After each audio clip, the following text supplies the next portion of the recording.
That's our vision, to help them to find themselves by getting connected with their roots, their DNA, and our creative ancestors that had forged a way for us.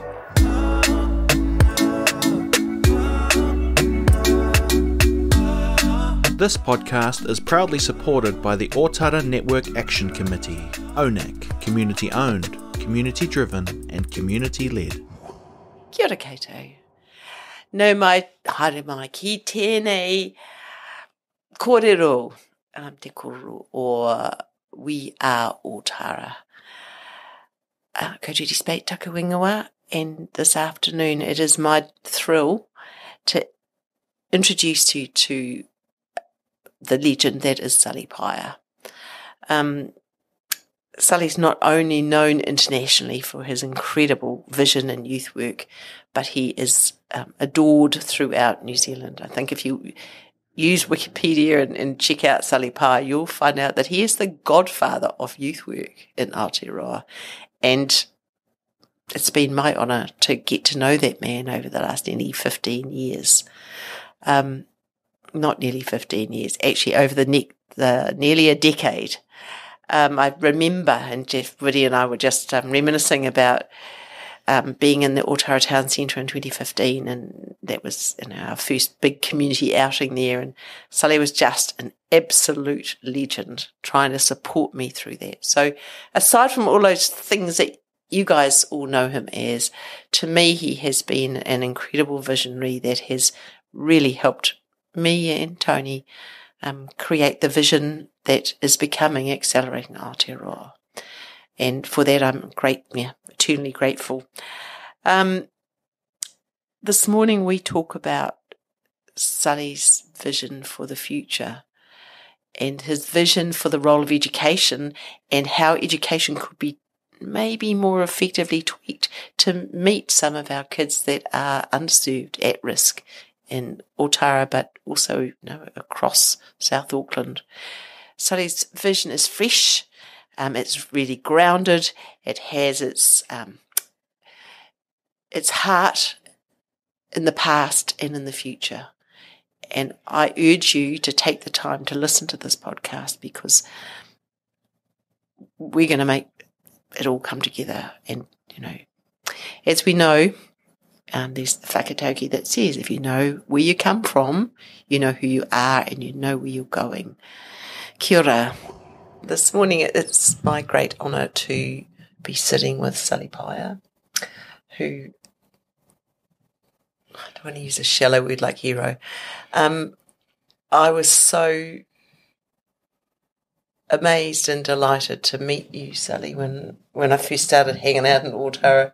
And I knew all about you, of course, but to actually, over the last few years, to have this opportunity to walk with you on so many exciting journeys, and have this opportunity to sit down with you today and talk about how we might use that knowledge to bring us through to the future. Just to recap, the first thing is that the theme for today, as we're just talking about, is navigation. So bringing the skills from the past into the future for our whānau, for our kids, for our community. And when I think about what we've been doing since I've known you here, is, that we've served on the ONAC board together, we've served on the Waterways and Lakes board together, we've been honoured at Accelerating Aotearoa to have you on our board as well. Not that there's a lot of meetings. But I feel hugely blessed as an individual, but as, I guess, someone that's trying to give to this community to be able to work with you. So today's conversation is going to be about the journey and about how we navigate, I'm hoping, and acknowledging that huge wisdom that you bring to that. Well, thank you, Judy. and thank you for having me. It's a pleasure to be here, and I love talking about history. I love going back and look at things. It's looking from a different perspective, and today is that very thing. And that's at this point of my journey, I'm looking back. Got to look back to move forward. And so the items that we see here as part of that, and that is that discover some things that I had missed in my journey. So I'm going back to learn from that so I can move forward. And so, navigation is the word of the day. That how we can navigate ourselves from here as a community to move forward. So, should we start? If we start there, that's a good place to start. Maybe what are those key things that you're now seeing, looking over your shoulder from the history, to take forward? I think, let's go back. When I was growing up, there were a lot of things that I did not fully understand at the time. I heard the thumping of the people building canoes, building the waka in the neighborhood. I heard the conversation of men who talks about fishing, hunting, all that stuff that men does. All that stuff I hear when I was young, never really take much notice, never really thought much about what they were talking about, the clouds, the leaves of the coconut trees, all the issues in regards to hunting, fishing, and life in general. So, maybe just for those of us, our viewers, just remind them about where you were, where that early childhood time was. I grew up in the island of Niue. It's the big rock. My early, from the age of pretty much as a baby, right through to my early teens, I grew up in a village where it was a little bit lag behind the technology.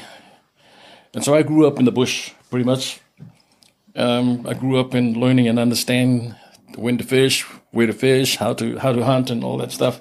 So we live off the land, and a lot of things that I learned, and a lot of things that I really didn't really think much about at the time, including the canoes, the journey with the canoes, and the language that I hear back then. They never really make much sense to me until years later. In fact, it was only just in the last 5 years that I can look back and say, I'm beginning to hear the voices. I'm beginning to hear the conversations. I'm beginning to hear stories of that stuff that I really didn't think much about. And then I begin to piece that all together and realize I'm missing something. And so that is what my journey is. In the last 5 years, I've gone back and relearn and learn and understand how our people live, how they navigate their way around things and survive, and they've done really well. And what you see, the items here is all part of that, is that I want to capture that and bring it to the modern day. The dreams, the vision, the conversations, all that, the stories. And so that has come to life in the last 5 years, I would say, to develop it, more so in the last 2 years. Since the lockdown, it's given me the opportunity to be able to sit down and look at navigating up our way around. How can we move forward from here? So that's the reason why I've taken this path. Wow. And work on that. Yeah. So thinking about the dreams, the visions, the stories, how, firstly, how do you package them up for the kids and the whānau of today? How do you capture? Because I'm sitting there while you're talking, and in my mind, I can smell the umu fire, and the dust. And I've never been to Niue, but I've been to some of the other islands, and I just to me, it's there. I can feel it, the hot sun and the and everybody being really chilled. So, but how do we package that up to bring it with the dreams and the stories and the visions for our whānau in 2021? Yeah. Well, for me, I had to go back to that environment. I had to go back to Niue to capture that.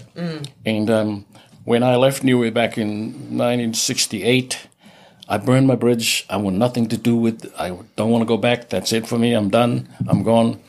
I don't really want to look back. But I was wrong. I went back, and as soon as I hit the ground, it was like something had come, a light has come on, and I realized that I had made a big mistake, and regret the fact that I did not teach my kids the culture and the language. Deeply regret that one. And so, I had to re-spark that fire inside me that I didn't know I had.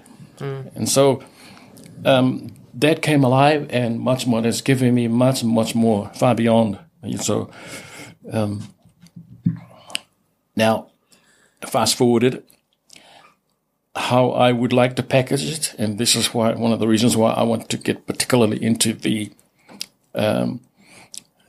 waka journeys and the great history of our people and the migration long before the white man came to the scene, and realized that they are doing things, that they are accomplishing great things with very little technology in terms of machineries and chainsaws. And how do they build these great, big, huge wakas that we see out of very limited?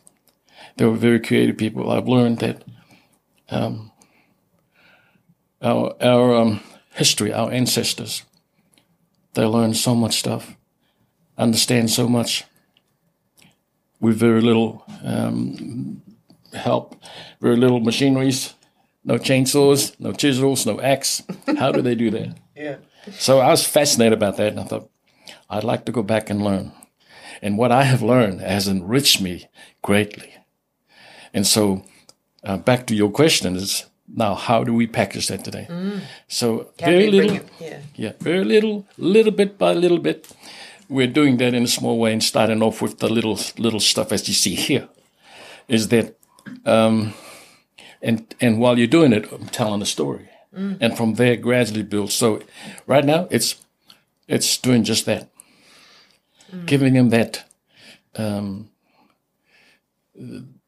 little bit of a taste of what's to come. Yeah. So I guess I'm thinking about a whole ton of skills that are woven into building a small waka or a big waka. So, you've got the whole engineering character factor, the maths, that whole scientific knowledge. You're talking about how the coconut palm blows and the water. I know that Nuan's masterminded a lot of that understanding of the currents and how that helps with navigation or works with navigation as well. Yeah. And so this is not something that stands alone. This is not a craft exercise. No. And that's the most important thing of all, isn't it? This is about life and fundamentals of life. It's everything. Yeah. It's our identity. Yeah. It is who we are. It's our culture.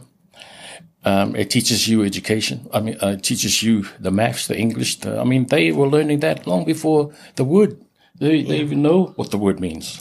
STEM. I don't think people talk about STEM much until the last 10 years. Yeah, when I built these canoes, and I look at the ingenuity that they have come up with, and with lack of and not knowing the understanding of science and physics and all that stuff, and the thing is, it works, it floats.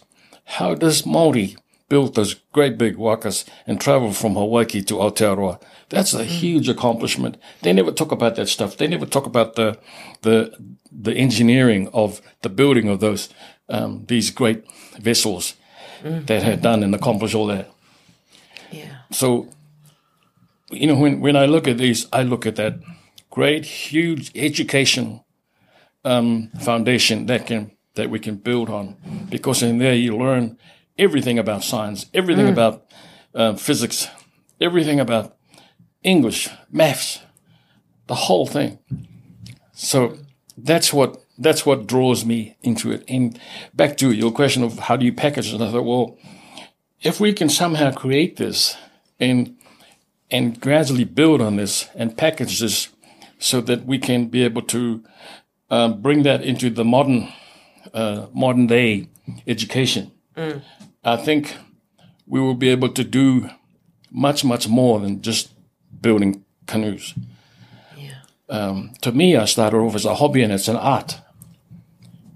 Now I'm addicted to it. I'm hooked. The education part of it. I'm learning some stuff. I'm learning stuff about myself. Yeah. I didn't even know I can do this. I learned something that I'm good at something. I'm creative. I can do this. This is art. And I only wished I had discovered that a bit more earlier on in life. And so there's so much that you can learn. Like I said before, everything that you want to learn about, you learn here. It's all there. And that is what I want to capture and package, to be able to take as many of our kids with me on this journey. Yeah, and we sure need to get there in Otara. I don't know, I think you and I were talking yesterday about, what the numbers are of the kids that are disengaged in, I don't want to call it traditional education, the 20th century education, but we know that at Otara it's a huge number. Absolutely. Just from the context of families that I work with, a lot of the children, a lot of the families that are affected in a way that it's alarming rate, the amount of children that are not going to school, that are not engaged in education, any form of education at all. And for us who lives in this community, sees the problem firsthand, and we're not in a position to be a part of it. So that's one of the reasons why I decided to take a different direction and look it up, because I know I can influence our children to be involved into education. Not that they don't want to go. I think it's just sometimes it's just irrelevant. Sometimes it's they just don't fit. Children today are different, and we need to change the way we educate them. It's time for change. It's just I was one of those. I was considered dumb, naughty, all the negative things that you can say about it. I have it all. In fact, I won one year award for being the dumbest, but had tried my best. But they said in my language that it sounds even worse, which I had a confrontation with my mother that changed my life totally. And so I decided I'll be the dumb. But they didn't know, and I didn't know myself, that when I'm in a workshop doing practical things, I will get an A+. Anything to do with the practical, I think with my hands, and I can make it work. And but when it comes to sit down in the classroom to talk about English, maths, then my brains could not comprehend that. And so I see so many of our children in that situation. It's not that they're naughty and dumb. It's just that type of teaching, of education, does not suit. I thrive when I was doing planting or doing anything with my hands. I'll get A+ all the time. And so that gives you something. I mean, I had to learn very quickly when it comes to practical things. And so that's why these things happen. I built these old photographs so I can click on and build it right to the exact. And so I see kids that are growing. I see myself. I'm teaching at the moment children in a school who are considered the naughties, but I see myself in them. And they can think differently. Yeah. They can do things differently. So, Yeah. education is my That's the thing. So, word of the day. if you think about that class that you've, or the kids that you've been teaching, does it actually work in that formal traditional school environment? I mean, that school's a forward-thinking school, that they've got you doing this in the first instance, but can we deliver this sort of, what I just wrote down, the Walker journey to A+. So it's about every child succeeding, but also succeeding on their terms, which is, succeeding on their traditional cultural terms, which is a much stronger definition of success for an individual or a community. Yeah. And that's what excites me every time I sit down with you, really. I see that you're navigating that journey for this community and how lucky we are. I think, that just from what I have seen in the kids that I work with, the environment that I have, I created an environment where it'll capture their interest.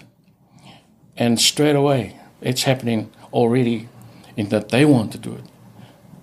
Take the garden projects, for instance. I mean, gardening is not everybody, but what I saw is all children that I had worked with wants to dig. They want to learn and understand and know what it's like to plant veggies in it. Mm-hmm. Most of the kids that I had worked with, none, all want to do things. And so I think the environment that we have in the school system, it's okay for certain kids, and it's okay for certain subjects, but it has to be more out there in the workplace, more out there in the practical world, to do things practically, to learn to do things practically. The experience that I have is that many kids who wants to do things and want to engage in it, because in that process they learn about stuff, and I can be able to explain, not that I understand maths and physics and all that stuff, but a little bit that I have learned, I can be able to tell it to them from my perspective, and they can relate to that very quickly. So I think that changing the way we do things, how do we educate our children today? And targeting specifically those who got a lot of energy. They're not naughty. I just had lots of energy. I just want to do things all the time. Work, going, work. So when it comes to sitting down in the classroom and doing very little other than trying to memorize and remember all these things, I have difficulty doing that. Doesn't seem to make sense to me until I get my hands into something. Then I can understand what's 2 plus 2 is. Yeah. I can understand what all these things that I couldn't understand in the classroom. Yeah. And so, everyday education for our kids is right out there in the community. I keep thinking I want to ask you to introduce us to the different whaka and tell us which ones they are. As part of this. The learning for the journey. Mm-hmm. Can you help us with that? Okay, the first, let's start off with the Tuvalu canoe. I built that off a photo, and when I had them on display recently, a Tuvalu couple walked past and they saw their canoe without the name written on it. They saw their canoe and straight away they said, "That's our canoe." They straight away connect with it. And so we were able to have conversation, and I asked them if, from their perspective, is there anything they need to change, because I built it with the photo. And they gave me a great approval, because, they have a tail. Your A+. Yes. They gave me an approval, and also explained the differences between the canoes, and I told them, I said, from what I know, so there I learned about their history and understand from how they built it that way, why they built it that way. So that was very good. Mm. And of course the next one is the puka puka. Cook Island. When I built that guy one, in the middle I here. built it off for photo, and I connect with the Puka Puka community and asked the gentleman there, because they straight away recognized when I walked in. They said, "What are you doing with that canoe?" I said, "I come here for you to critique my work." And came here, looked at it and said, "Yep, that's our canoe, all right." And then we can talk about their history, and told me some things that was fascinating for me. Gives me even more determination to get into it more, because there's a small population of Niuean that is made up of people from the Puka Puka, and so I'm fascinated about that. And then this one here, there's a bit of travel between. Yeah. And then of course this one here is the Niuean canoe, which is the 6, very rare. 6 man. I saw back in the 60s in my younger years, and I still remember it. So I built it to what I saw back then, but also with an understanding that some of these canoes, especially the Cook Island one, all of them, if you build them long and big and long, you can put a sail on it, and that's how they travel, long distance. They just put a big sail on it and put a whare in the middle, and they travel from island to island, which eventually that is going to be part of the plan. We will be building sailing ones. This one here at the back is the Fijian one. It's the Kamakau. I had fun. Building that one, and because I've only built it from what I saw on the photos and what I've read from the books, and again I read and understand the history of the Kamakaus and learned some very interesting facts in regards to how they built this and how it's built that way, and the relationship between the islands, because some islands don't have very much wood, and of course. So they, like for instance, the gentleman told me at the Puka Puka group is that to build a canoe for them is they're going to cut down about 3 or 4 trees to make one canoe. And I guess that's one of the reasons why we don't see them today. We only see them in museums, because there's not much wood around to build these beautiful. What kind of wood were they made from? In the Cooks? They have their own wood that grew in the Pacific, particularly with the oil. It has to be for it to float well and handle the elements. So I don't know the particular trees they have, but I know for Niue, because I saw and experienced and see some of the timber that they cut for that. So yeah. So I've got the Hawaiian canoe, the Samoan canoe, the Tongan canoe, Tahitian canoe, and I have one more to complete the Pacific canoe lots. Is the Tokelau. That's in the making. Yeah, and of course Maori canoe, and then once I finish the Polynesia, that's the Polynesia side. There's the Melanesia, there's the Micronesia, huge territory. You need some help. Yeah, so that's the plan for 2023, is to be able to learn and understand and how our people, in their creativeness, how they do things way back then, before the technology came. How do they travel with no GPS? None of this stuff. No compass, and they just purely read the sun, the stars, and the moon, and all this stuff, the currents, and the current, the birds, and everything in the environment, and off they went. And while I was learning this, I feel myself getting caught up in that. That I would love to one day, maybe, before I get too old to, is to build a waka and travel. And learn, and how they learn. So, yeah. It's amazing. So it's a journey for you as a person, and then the journey that you'll share for this next generation of kids coming through. So we just need to work on the package. Yep. And yes, definitely. And that package is education is the thing that I'm very strong at the moment. Yeah. To think of a way how to educate our children, to be able to read, to be able to comprehend and understand things. And so,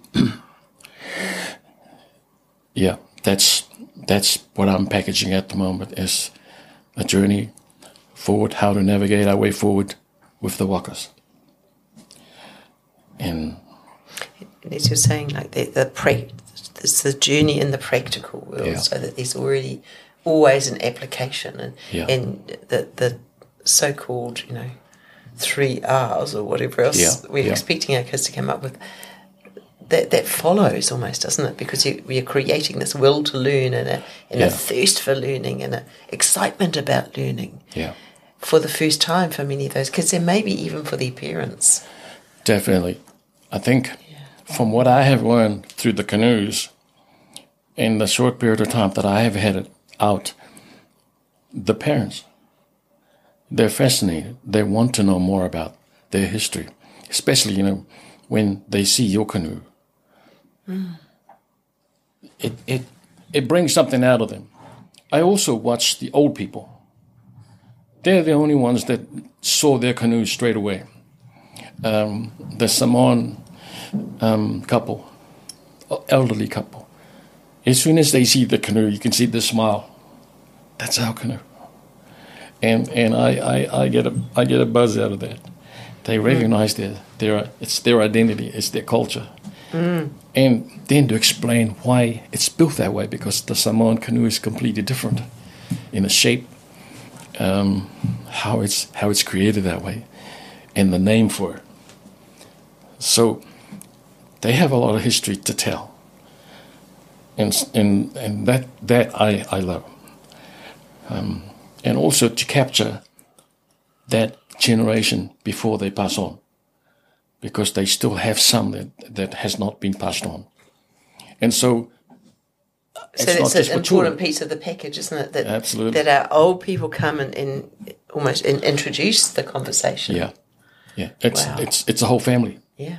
It's a journey with the whole family. It's learning about their culture, about their identity, and understanding of the great navigators of the past that had died and hasn't been passed on. Yeah. And so I see it as people had looked at the canoes and how beautiful they are. My question to them is, can you pick out your canoe where you come from? Not many can see their canoe, because they're all distinguishedly different. They're all completely different in one form or another, and why they're built that way. So can you explain some of the key differences here? For instance, the Niue is only one model, and it's only built because Niue is just one big rock, and they're just built for fishing. So this is what they catch the tuna with? Yeah. And so this is more for big sea fishing. This is a bigger version, and a shorter version for just the one person, just for their fishing. Mm-hmm. Whereas the Cook Islands, the Samoans, the Tonga, they have lagoons. And so they build canoes specifically for the use of lagoon, safe. But if they want to go out into the open waters, they build a bigger canoe. The same with the Fijians, the same with most of the islands that has had lagoons, and they have a canoe that can use for recreation just in the safe waters. Mm. But if they want to go out to catch the big fish, they built the big stuff like this one here. So how many guys fit You can typically build in a book? 6. You can have anything from You can build a single, a double, or however many that you want to fit in it. And also the availability of the wood, if they have enough wood to build a big canoe. Yeah. So, did that have an impact on the Great Migration? Who came? yes. My first thought was that they build double hulls. But yes, they do double hulls, but also they come on single hull like family members. Just a group of family. They decided we're going to be going. And so they built smaller canoe and travel. So it's much, much more.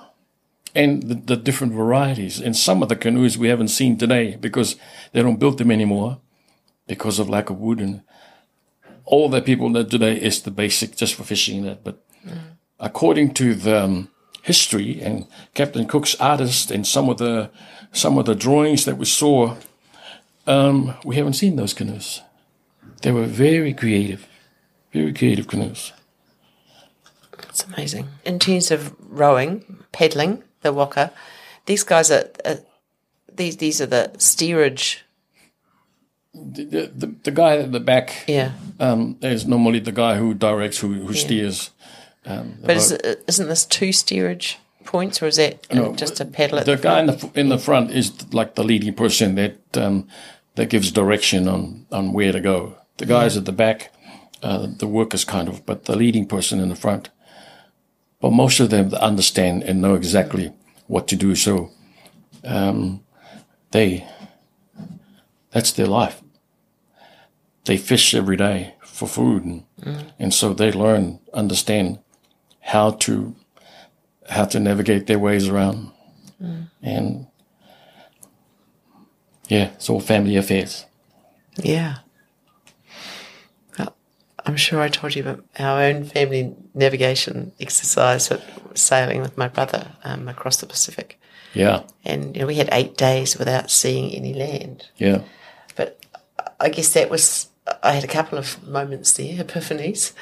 One of them that actually it only takes 8 days to sail across the Pacific. Yes, we had some fancy navigation, but it was very evident that, I guess that was the other thing, was it very evident where we were going to me. Yeah. Well, I had the night watch because I got the short straw. But, the Milky Way, and we could see all the planets. Yeah. The Milky Way was there. Clear. And as long as it was, on the starboard side of the boat, then we're fine. Yeah. And that was known. You could tell it was known, of course. Yeah. And so I guess those are 2 things. It caused me a lot of tears. But quite nice to have that profound insight. Yeah. Yeah. Well, I often, and I guess one day before I get too old to do it is to get out there in the open. And that's my dream, is to build a canoe so that you can get out there and experience that. Yeah. It'll be a great Well, just feeling imagine doing that with the kids. Yeah. Well. Just, yeah. And I guess that's what a lot of groups now that are slowly getting into that, it's a great thing. Are there any successful models teaching in this sort of cultural way happening in New Zealand at the moment? I'm not sure about what's happening in it. In my travels, I have not come across anything that has really gone into depth in regards to learning and understanding about our waka journeys and learn from that. So that's one of the reasons why I wanted to get into it, because when I first started, people had asked me, and because they have not seen, they want to. There were groups who wants to. I remember one in particular from the Justice Department. They were looking around for a group to put their some of their kids in. They couldn't find any, and then they heard about us, and then they traveled from west to here. And one particular boy that I connect with told him about his history, his Samoan side that he knew nothing about. And then we built a canoe, built a nice little model of the Amatasi Samoan canoe, and put it on a nice stand, and we gifted it to him in his graduation. So I think that changed his life. Yeah. He learned about his culture and his identity and who he is. And a taonga to show him the way forward. Yeah. Yeah. Something to remind him. So Yeah. So is that where Salipa is going for the future? that's exactly where I'm heading. Let's build that. I'm already in the waka, and I'm already in the plan is that eventually we're going to build the big stuff so that we can paddle the Otara Creek, and it'll end up with down at the Otara Lake, and that's where Otara Lake and what is called Waterways and Lake Trust comes in. Yeah. We want to be able to develop something here that you can see the Māori wakas and all the wakas of the Pacific. Have a whole range of whare waka. Yeah. As an education project to showcase and to teach our kids about our history, our lost history. And so we build it ourselves, and we're going to learn to paddle ourselves. Yeah. Yeah, that's our vision, to help them to find themselves by getting connected with their roots, their DNA, and our creative ancestors that had forged a way for us. We shouldn't be lost. So this is my way of helping them to find themselves. And to me, education is top for me. And so this is my way of being able to help our children with their education and helping them to move forward. Yeah. And succeed. Yeah. And so, and not only just in the classroom, but in a practical way. We're going to build the big stuff, and then we're going to head off to the Waitemata Harbour and say, look at us. Down the hour, out into that harbour. That's it. So that's my way forward for education for our children. It's a great challenge for our political leaders. Maybe we should, we certainly should be shouting it from the rooftops, really, because, if not that, then what for our kids that aren't going to school? Exactly. Well, we as a community, we've got to do something. Yeah, we do. And the saying that Otara says is that our community, our responsibility. And I think this is, in a small way, what I'd like to do in helping our tamariki to navigate their way through to the future.